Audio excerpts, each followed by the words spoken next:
दोस्तों, ये कहानी है श्री कृष्ण और सुदामा जी की। श्री कृष्ण और सुदामा आश्रम में शिक्षा ग्रहण करते थे और युवा अवस्था में थे। एक दिन आश्रम में लकड़ियाँ समाप्त हो गई और गुरु माता परेशान होने लगी। गुरु माता ने श्री कृष्ण और सुदामा के साथ उनके अन्य साथियों को अपने पास बुलाया और आज्ञा दी कि बच्चों, आश्रम में लकड़ियाँ समाप्त हो गई हैं, आप लोग जंगल जाओ और लकड़ियाँ लेकर आओ। गुरु माता ने उन्हें एक पोटली देकर कहा, अगर भूख लगे तो इसमें से चने निकालकर बराबर बांटकर खा लेना।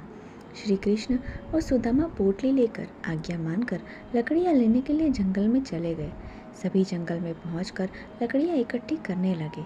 लगभग सभी ने लकड़ियाँ इकट्ठी कर ली थी, लेकिन शाम हो गई थी और साथ में ही मौसम बहुत ख़राब होने लगा था। मौसम इतना ख़राब था कि बारिश होने लगी और तूफ़ान भी बड़ी ज़ोर से आने लगा। तूफ़ान और बारिश रुकने का नाम ही नहीं ले रही थी।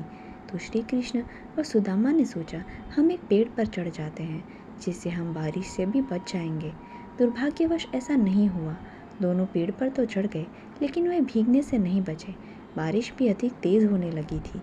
बहुत ज़्यादा रात हो गई, लेकिन बारिश नहीं रुकी। दोनों ठंड के मारे काँप रहे थे। तभी सुदामा को याद आया कि गुरु माता ने हमें चने की पोटली दी थी। सुदामा ने मन में सोचा कि कृष्ण को तो ये सब याद नहीं होगा।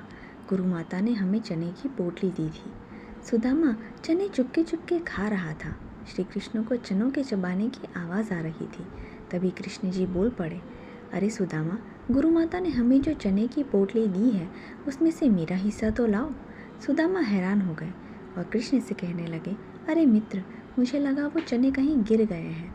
श्री कृष्ण ये सुनकर चुप हो गए, क्योंकि वो जानते थे कि सुदामा चने खा रहा है, लेकिन उन्होंने सुदामा से कुछ नहीं कहा। लेकिन समय बीतता चला गया और उन्हीं चनों की वजह से सुदामा बहुत ही दरिद्र यानी बहुत ही गरीब हो गए।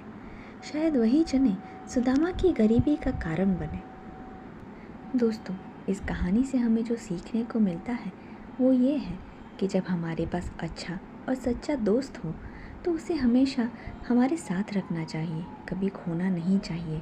वैसे ही जैसे सुदामा की हज़ारों भूल के बाद भी कृष्णा जी ने सदा ही उनकी मित्रता का मान रखा था।